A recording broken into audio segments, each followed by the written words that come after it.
Asansol seat से प्रत्याशी बनाए गए उम्मीदवार पवन सिंह के चुनाव न लड़ने के ऐलान से सियासी हलचल अब तेज हो गई। पवन सिंह ने उम्मीदवारी की लिस्ट जारी होने के एक दिन बाद यानी रविवार ट्वीट कर आसनसोल से चुनाव न लड़ने का ऐलान किया। खबर है कि पवन सिंह दिल्ली में पार्टी के बड़े नेताओं से मुलाकात कर सकते हैं, यानी दिल्ली बुलाया गया है पवन सिंह को। और जो जानकारी मिल रही है, जो बीजेपी के तमाम बड़े नेता हैं उनसे मुलाकात कर सकते हैं। आज दिल्ली पहुंच रहे हैं पवन सिंह, जाने माने भोजपुरी गायक हैं। और कहा यह जा रहा है कि आसनसोल से जब उन्हें टिकट दिया गया था तो चुनाव लड़ने से उन्होंने इनकार किया, बाकायदा ट्वीट कर इसकी जानकारी दी थी। लेकिन अब दिल्ली आ रहे हैं तो पवन सिंह के आसनसोल से चुनाव न लड़ने को तृणमूल कांग्रेस ने अपनी जीत बताया।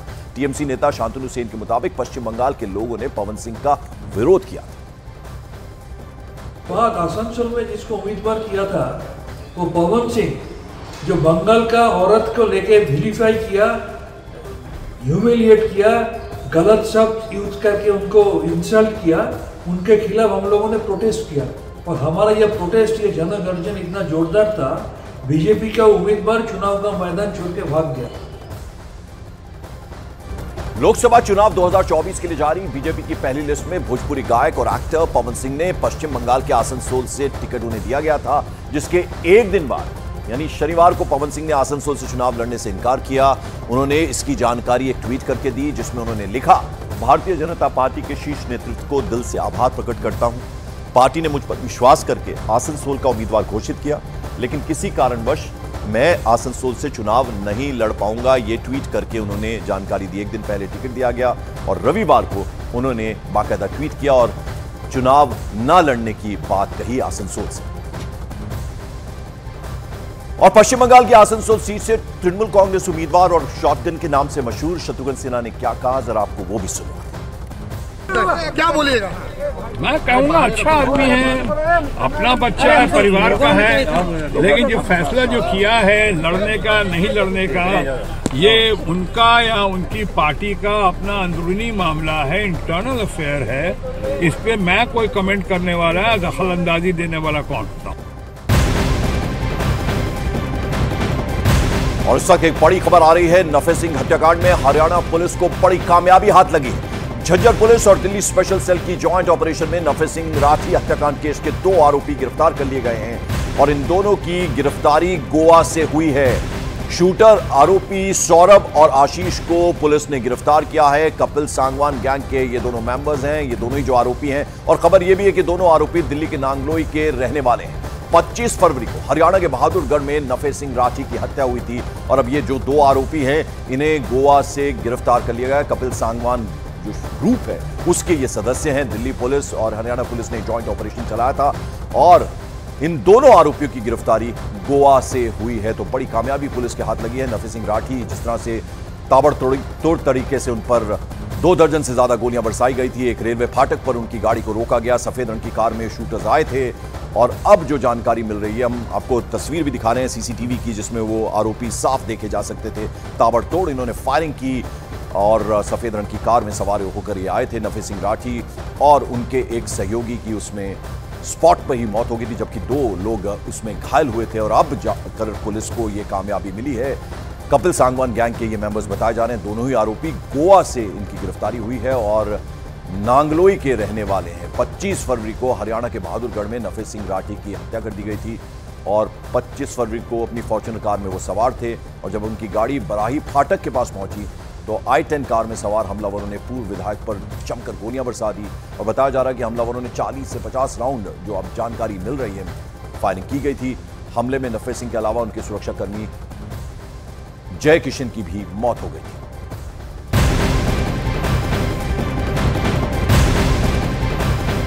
और इस वक्त की बड़ी खबर आपको बता दें, मिशन 400 पार को लेकर प्रधानमंत्री नरेंद्र मोदी के अगले 10 दिनों का कार्यक्रम तय हो गया।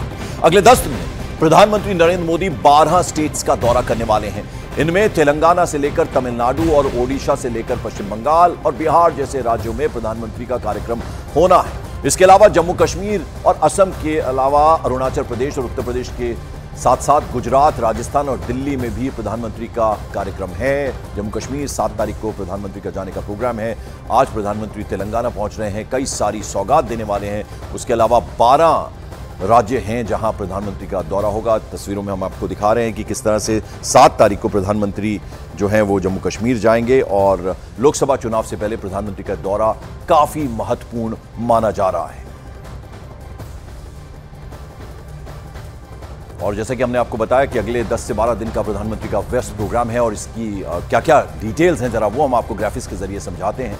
तो आज प्रधानमंत्री नरेंद्र मोदी तेलंगाना के आदिलाबाद में कई परियोजनाओं का उद्घाटन करेंगे। कल यानी 5 मार्च को प्रधानमंत्री नरेंद्र मोदी तेलंगाना के संगारेड्डी में कई परियोजनाओं का शुभारंभ करने वाले हैं। साथ ही साथ एक जनसभा को संबोधित भी करने वाले हैं। साथ ही साथ प्रधानमंत्री ओडिशा भी जाएंगे और कई सारी विकास परियोजनाओं का लोकार्पण और शिलान्यास करेंगे। फिर 6 मार्च को प्रधानमंत्री नरेंद्र मोदी पश्चिम बंगाल के कोलकाता में होंगे, यहां भी विकास परियोजनाओं का अनावरण करेंगे और बारासात में एक जनसभा को भी संबोधित करने का प्रधानमंत्री का प्रोग्राम है।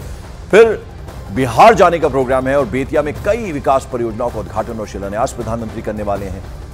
और 7 मार्च को प्रधानमंत्री जम्मू कश्मीर जाएंगे। हमारे वरिष्ठ सहयोगी अमिताभ सिन्हा इस वक्त हमारे साथ जुड़ रहे हैं। अमिताभ, अगर देखा जाए तो लोकसभा चुनाव से पहले वो जो प्रधानमंत्री का ये जो दौरे होते हैं काफी महत्वपूर्ण होते हैं और एकदम से वो चेंज लेकर आते हैं बीजेपी के फेवर में। बिल्कुल, प्रधानमंत्री का दौरा न सिर्फ सरकारी परियोजनाओं के उद्घाटन और उनकी आधारशिला रखने का होता है, बल्कि उन इलाकों में जनसभा करके इलाकों के कार्यकर्ताओं में भी जान फूकते हैं कि चलो अब चुनाव का वक्त आ गया है, अब तैयारी में लग जाओ।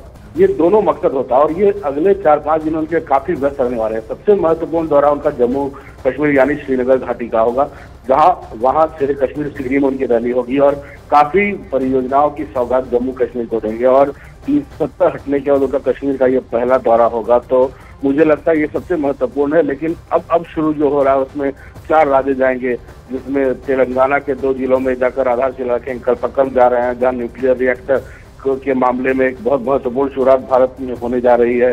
आप बिहार जाने वाले हैं, बंगाल जाने वाले हैं।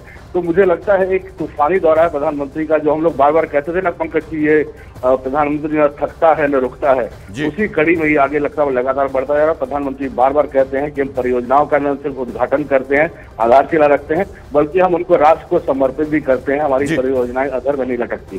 तो ये महत्वपूर्ण शुरुआत हो रही है चुनाव ऐलान के पहले। थोड़ा हटके सवाल पूछता हूं अमिताभ आपसे, जब प्रधानमंत्री का कश्मीर दौरा होता है, चूंकि आपने जम्मू कश्मीर का जिक्र किया, अभी दूसरी बार प्रधानमंत्री बने हैं शहबाज शरीफ और एक बार फिर से कश्मीर का राग अलाप दिया उन्होंने।